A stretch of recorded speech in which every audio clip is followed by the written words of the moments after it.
Okay, ladies and gentlemen, so let's start right away. It is my great pleasure to introduce the last speaker of today, and it is my pleasure to welcome in Bratislava in Slovakia Phil Gordon, Assistant Secretary of State for European and Eurasian Affairs of the U.S. Department of State. I will not go through your long and distinguished CV because everybody can read it in the folders, and after all, you all know the distinguished career of Phil Gordon. But let me pick only a few things from his CV. Before assuming his position at the Department of State, he held several teaching and research positions in Brookings Institute, International Institute for Strategic Studies in London, Johns Hopkins University in Washington, and others. He was also the Director of European Affairs at the National Security Council during Bill Clinton administration. And I was told that he loves football and the World Cup, and I was told that he was rooting hard for Slovakia against Netherlands in the quarterfinal. No comment. No comment. Yes, he has 3 kids, 1 university, 2 in high school, and I was also told that he is a real wonk and can wax nostalgic about Article 4 and 5 of NATO forever. So, without any further ado, I would like to give you the floor. Great. And go ahead. Thank you very much, Robert. I appreciate the personal touch and the kind introduction. It really is a pleasure for me to be here at Globsec 2011. I think this conference has clearly established itself as one of the premier venues for a discussion of global and European security, not just in Central Europe, but in all of Europe. And I really am delighted to be here, particularly with so many good friends and old colleagues in the room. It was nice to follow Commissioner Fula. I've also had the opportunity throughout the day to meet with a number of ministers and other senior officials from Central Europe, which I know is an added value of this conference, not just the public events, but the opportunities for networking that we all take advantage of.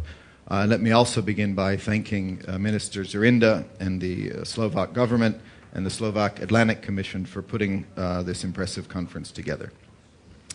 I'm billed to talk about the relationship between the United States and our allies in Central Europe, and how that relationship contributes to European and global security. And let me try to do that relatively briefly so that I get a chance afterwards to sit down and take some questions and hear from you. The fact that I can talk about this topic in Bratislava, the capital of a dynamic and vibrant democracy, is a testament to how much the countries in the region have achieved in such a short time. Since gaining their independence nearly 20 years ago, the people of this country have taken enormous strides to establish democracy and become full members of Euro-Atlantic institutions in the Eurozone.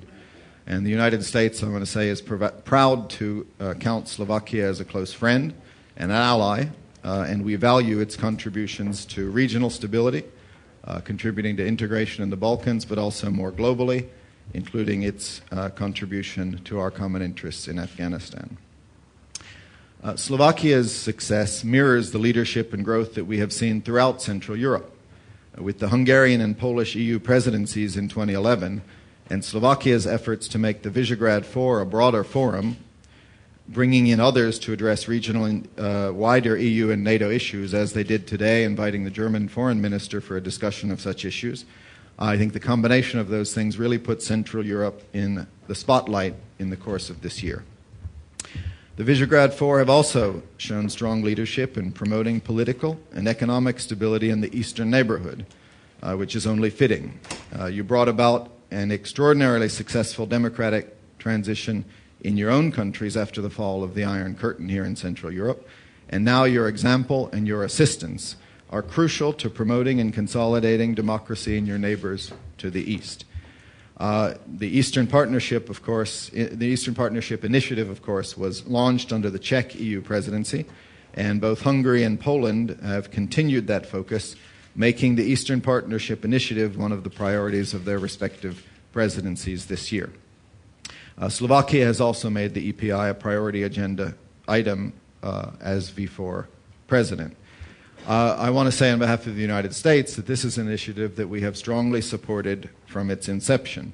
We believe that enhanced political and economic relationships with the countries of the Eastern Partnership are important to the EU's future and to the stability and prosperity of a part of Europe that faces significant challenges. And I can tell you that Secretary Clinton and I and the rest of the administration have been very much focused on these countries.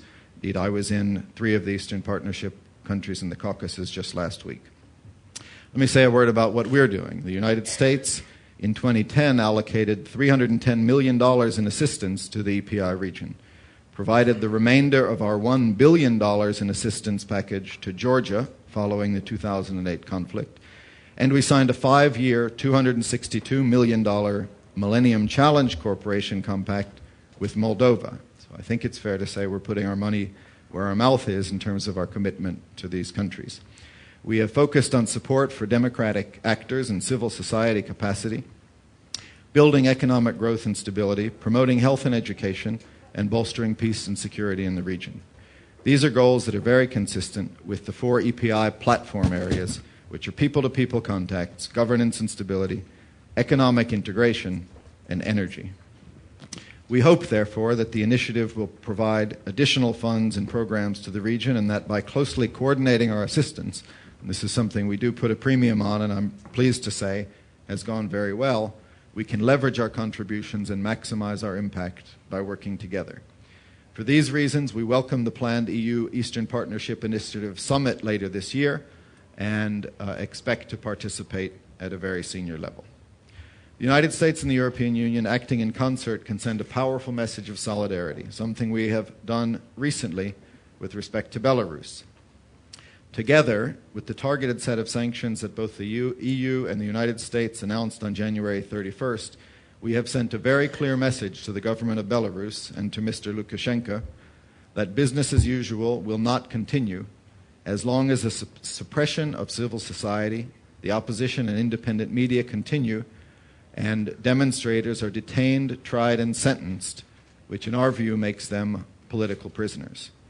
We call on the government of Belarus to release those detainees now. We were also gratified that Poland recently hosted a very successful donors conference in Warsaw that raised 87 million euros. At that conference, the United States increased its assistance to civil society in Belarus by more than a third in order to support civil society, media freedom, and political competition. We feel strongly that we not only need to send a message to the government of Belarus that there are negative consequences to its actions, but we need to stand by the people of Belarus and support them in all ways that we can. In addition to these steps, the leaders of the region have spoken out consistently and strongly for reform in countries like Belarus, and we will continue to join you in voicing our support for democracy in Belarus and elsewhere in the region. Our Central European partners have also shown leadership on energy security issues, another priority for the Obama administration. Hungary and Slovakia recently came to an agreement to build an energy interconnector as part of the expanding north-south energy highway to ensure greater diversification of supply and distribution. Poland is a member of the Global Shale Gas Initiative, and we recently signed an agreement with Poland to expand U.S.-Polish cooperation on clean energy issues.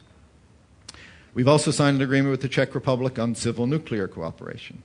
Secretary Clinton puts a very high priority on promoting energy diversity in Europe, which we believe is essential for ensuring the security of supplies, competitive prices, and political independence. Central Europe, thus, clearly plays a crucial role as a partner of the United States in promoting democracy and stability in Europe. But its contributions run far beyond Europe's borders. As the world is transfixed by the upheaval in the Middle East, the EU and its member states have an important role to play in assisting new governments to develop democratic institutions and practices. We've already taken a united stand in condemning Colonel Gaddafi and the violence he has unleashed on his own people. The United States, one of our priorities early on as developments in North Africa have moved forward, is to cooperate, to have the international community speak with one voice. which we succeeded doing in UN Security Council Resolution 1970. We did together with our European Union allies, and Secretary Clinton traveled to Geneva earlier this week in order to consult. I've done more of that today, and we put a high priority on speaking together and sending the message that we're standing up for the citizens of this region, just as we did for the citizens in Central Europe. As Secretary Clinton said in Geneva earlier this week, while the circumstances in Egypt, Tunisia, and Libya are each unique, in every case the demand for change has come from within, with people calling for greater civil liberties, economic opportunities, and a stake in the governance of their own societies. Now that, too, is the story of Central Europe's march to freedom. But we recognize as well that the experience of democratic transition in Central Europe was not easy, and its lessons were hard won. While every situation is, of course, different, the governments of the Arab world are already looking to Central Europe for advice and assistance. I was in Sofia earlier this week, and I want to underscore that our friends there intend to host a conference on this subject on May 5th and 6th, which is an initiative we very much welcome. We believe, while we know that there are major differences between what took place in Europe and what is taking place in the Arab world today, there are lessons that can be drawn, and a lot of people in this room and in this region can help share them.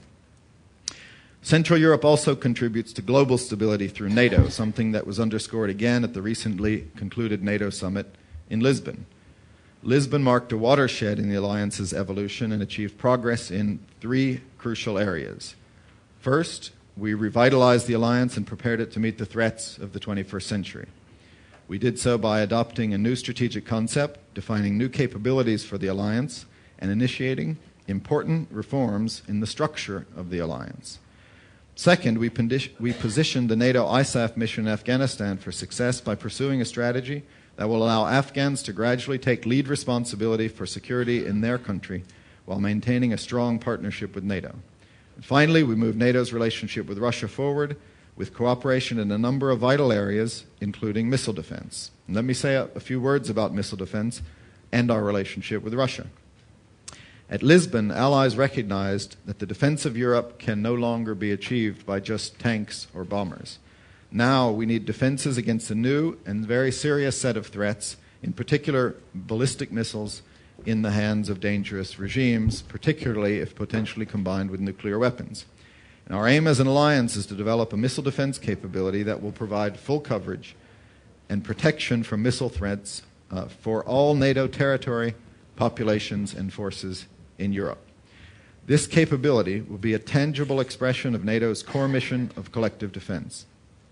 At the Lisbon summit, allies also welcomed the U.S. missile defense system in Europe, known as the European Phased Adaptive Approach, as a valuable national contribution to the overall effort, and we hope to see additional voluntary contributions from other allies.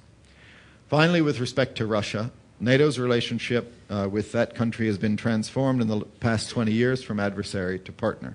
We work together in dealing with a full range of security challenges. And the business of practical cooperation enhances our collective security, making both Russia and every ally more secure. Lisbon marked the first NATO-Russia Council summit since the Georgia conflict in 2008. But we didn't just meet. We moved beyond cooperation and moved it forward significantly between NATO and Russia. We agreed on a NATO-Russia joint review of 21st century common security challenges, which include terrorism, piracy, natural and man-made disasters, proliferation of weapons of mass destruction, and ballistic missiles. In addition, we took the important decision to resume theater missile defense cooperation with Russia, and we also agreed to further explore territorial missile defense cooperation.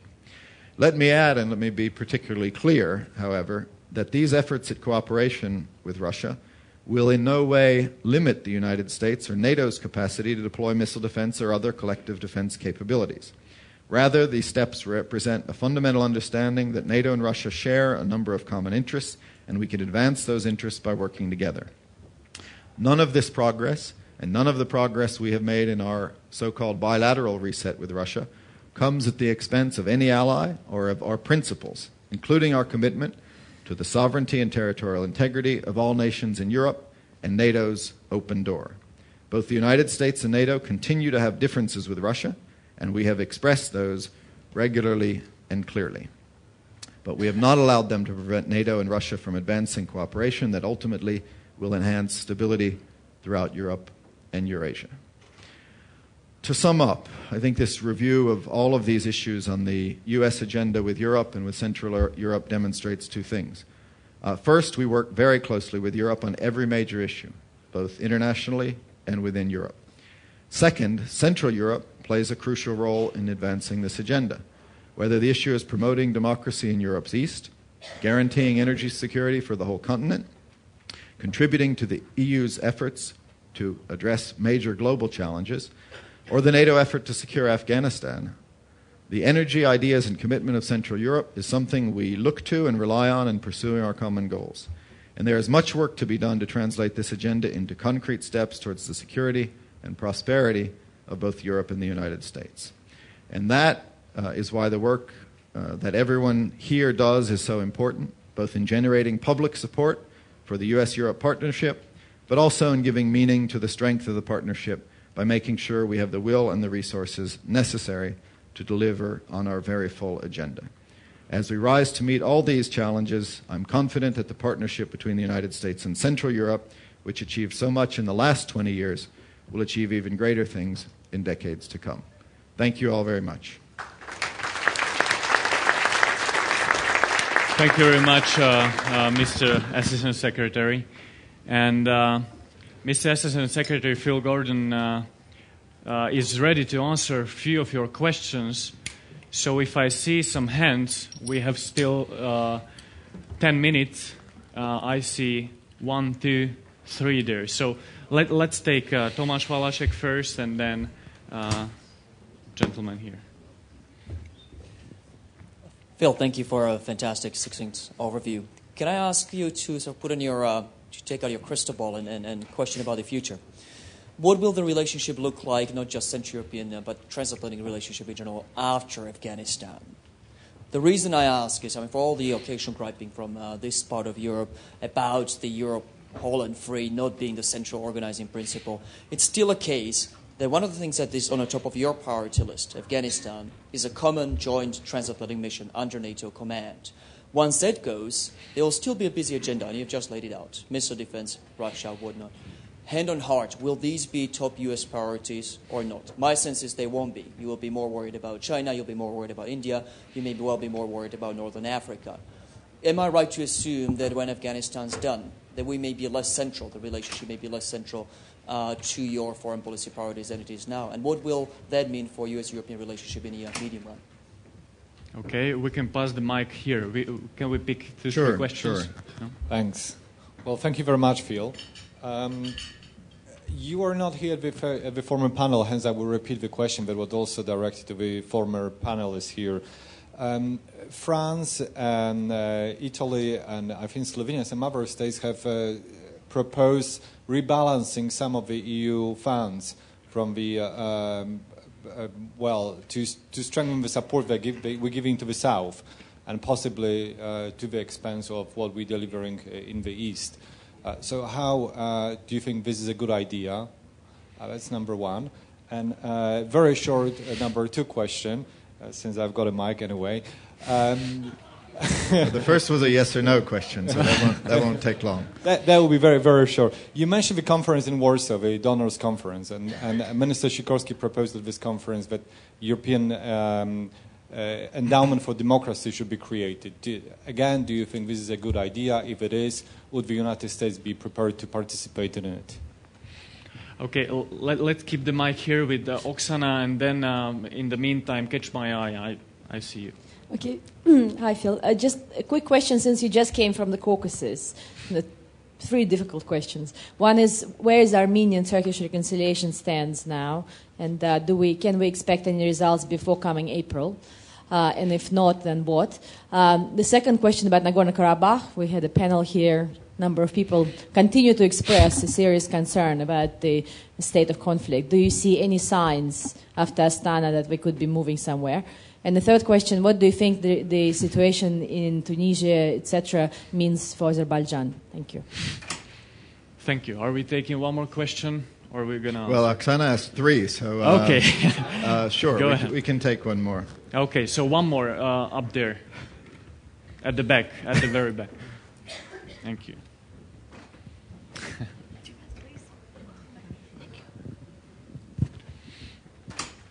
Thank you very much. Andras Sarat from the Hungarian Institute of International Affairs. My question would be connected to the one just said by Oksana Antonienko.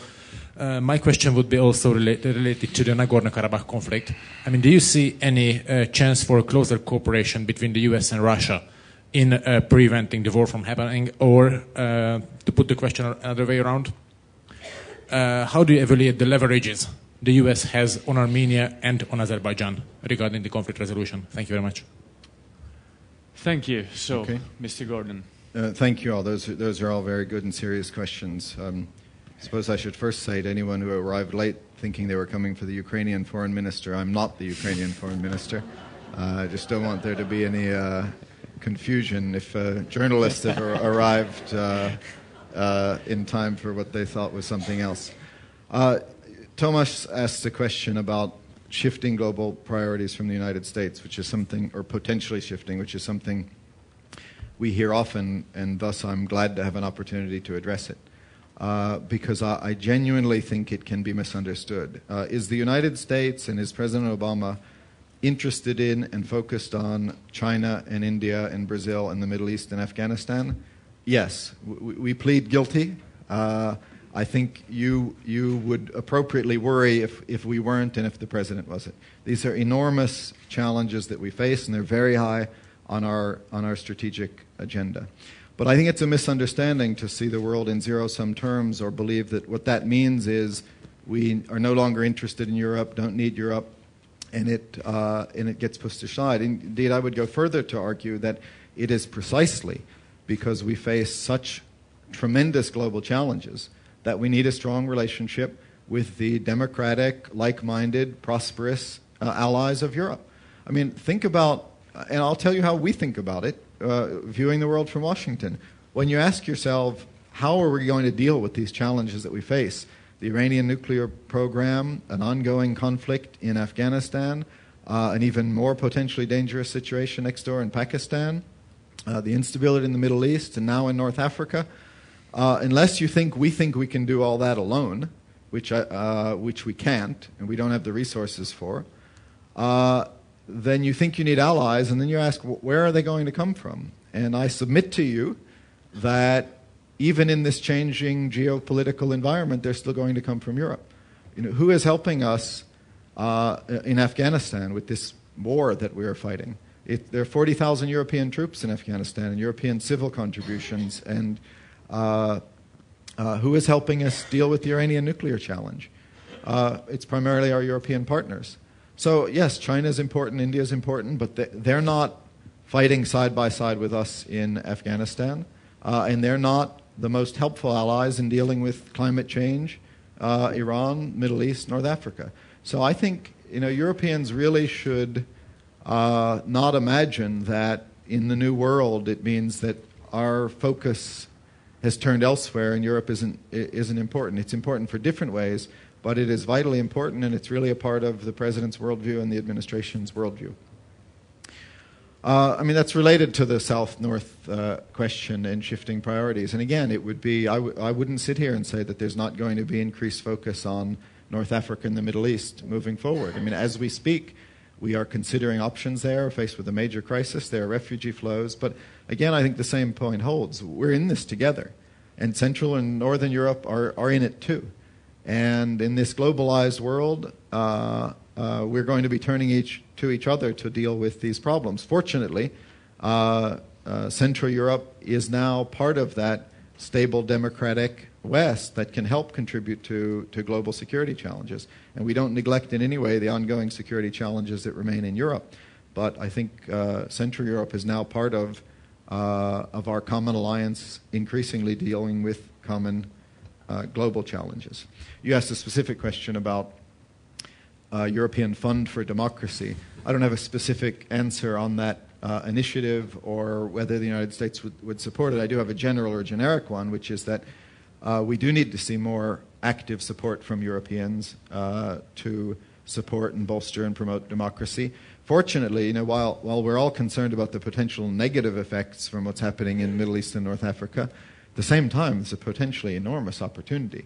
After so many decades of stagnation, to see, and I put this in remarks underscoring the point that Secretary Clinton underscored in Geneva about this coming from within, and that's what's really potentially interesting about this, is that this was not outside imposed regime change, this was not provoked by al-Qaeda violence, this was from within those countries, much in the way it also happened in Central Europe with obvious support from the outside, just as we need to support it in North Africa and the Middle East. But that's hugely important, and so if Europeans are thinking about helping to fund that and sharing their expertise, and I mentioned the upcoming Sofia conference, we think that's a good thing. Oksana asked about Armenian-Turkish reconciliation. You know that is something the United States has strongly supported. The normalization process and the protocols signed between the two countries. And I would be less than honest if I didn't admit that that process is stalled. We strongly supported it. We thought it would be a step towards genuine reconciliation in a region that needs more genuine reconciliation. And it would contribute to further trust and peace and stability, not just for Turkey and Armenia, but elsewhere as well. Unfortunately, while the two countries agreed the protocols, initialed the protocols and signed them, witnessed by Secretary Clinton and other foreign ministers from Europe, the process has stalled. Turkey has said its parliament won't ratify the protocols without progress on the other dispute that you mentioned. We believe it should go ahead and have tried to encourage the parties to move forward, and we continue to do so because we continue to believe that that is the true path to peace and stability and reconciliation in the region, and we're going to continue with our efforts to get them to move forward. You also asked about Nagorno-Karabakh, and again, I was just there with Deputy Secretary Steinberg to assess and try to contribute to the situation. The two countries, through the Minsk Group process, in which we are actively involved as co-chairs with the Russians and the French, actively promoting agreement on basic principles that would again be a step towards peace between the two countries. And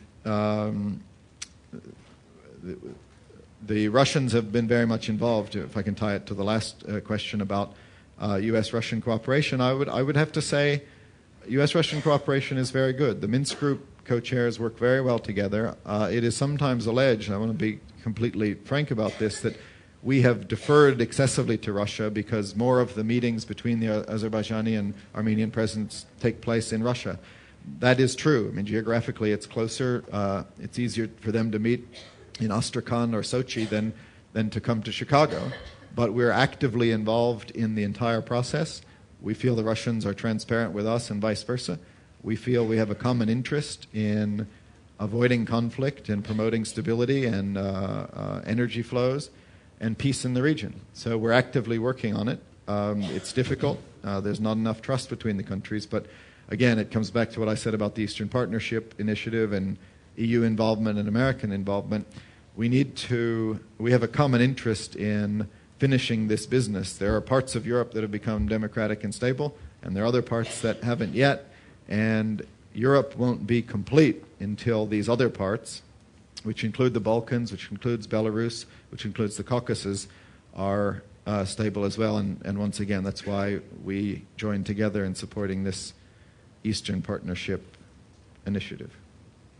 Thank you very much. Do we have a few more minutes for the second round of questions?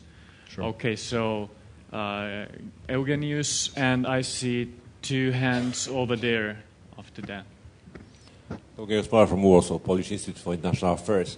Let's stay in the region and ask about Georgia. Secretary Clinton 3 times within a very short period of time have stated the Russian occupation of Georgia, which is a very strong statement. The Georgians themselves complained they've been abandoned to some extent, that there is some kind of a ban on weapons, that Poland doesn't deliver, others do not want to deliver, they complain a bit. I'm not saying that they need that much weapon, but, I'm repeating what they are saying. The question is, do you have a kind of a strategy which involves Russia on one hand and the regional powers there on the other? Thank you very much. And I have a question, Jan Brzezinski. Hi, Ian Brzezinski from the Atlantic Council. Phil, thank you for taking the time to share your views on this important relationship. Let me touch on your points about the crisis going on in Libya. Could you elaborate a little bit more on kind of dialogue you've been having with your European counterparts and perhaps give us a sense, to the degree you can, where's been the greatest amount of agreement and perhaps the greatest amount of difficulty or disagreement? And I was struck by your comments in that you mentioned an important role for the EU in that crisis. You didn't mention at all NATO. And I'm not inferring that there's an immediate role for NATO now with military force, but perhaps there is. But there certainly should be possibly some roles downstream for NATO in civil military development, military cooperation, and such. Why wasn't NATO on your agenda? Thank you. And there was another question. Thank you very much. I'm Zia Gaziev from Azerbaijan, representing Azerbaijan Youth Euro-Atlantic Organization.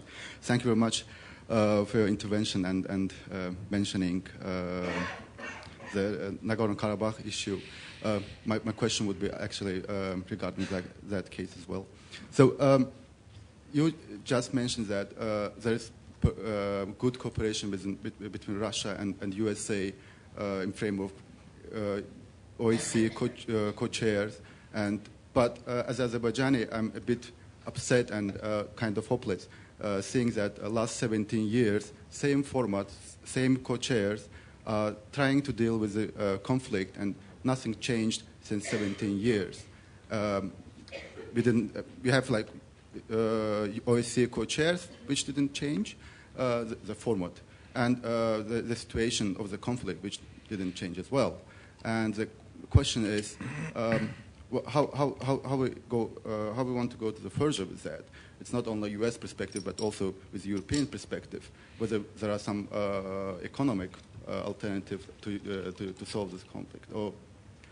And at the same time, it's today we discussed that living such frozen conflict in the region can be quite challengeable and threatable for not only for the Caucasus, but for the Eastern Europe. Thanks so much. Thank you very much. Mm-hmm. Thank you. Maybe I'll go in reverse order and stay with Azerbaijan just for a minute. Look, I understand and share your frustration and concern.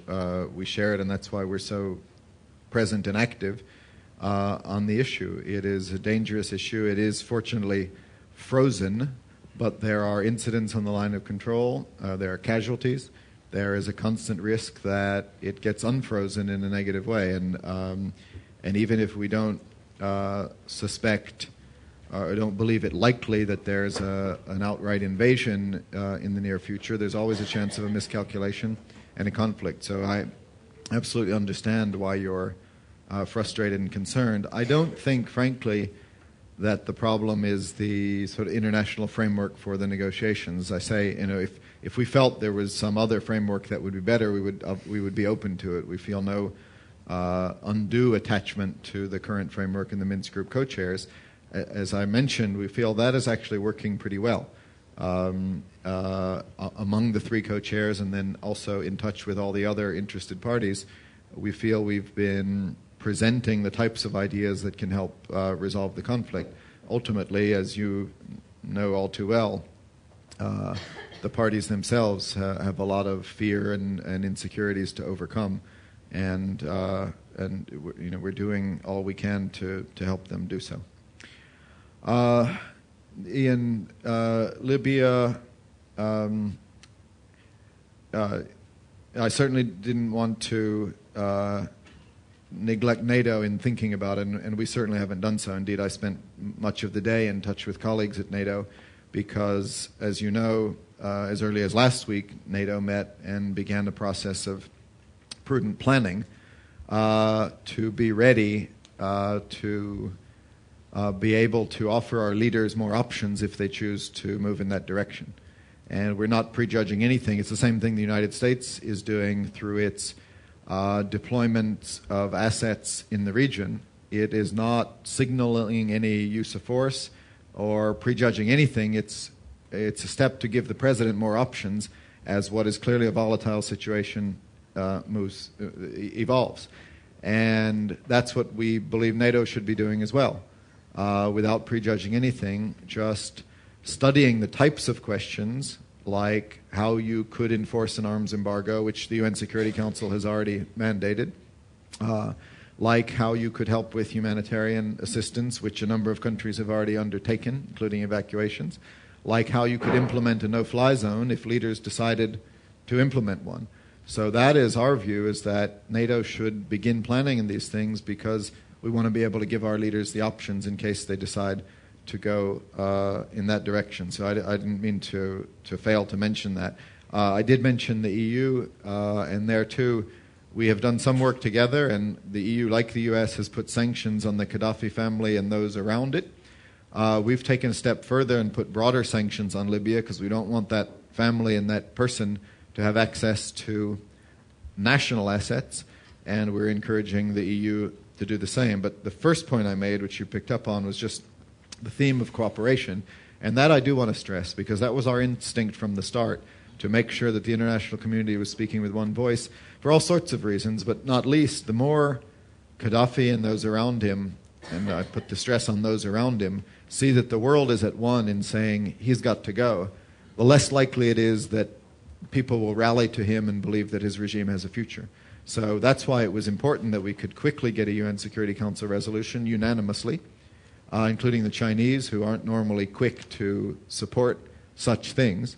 I think that was a real signal that the world has decided that his use of force against his own people, as President Obama said, is a sign that he'd lost support and legitimacy and needs to go. So that's why we put an emphasis on international cooperation.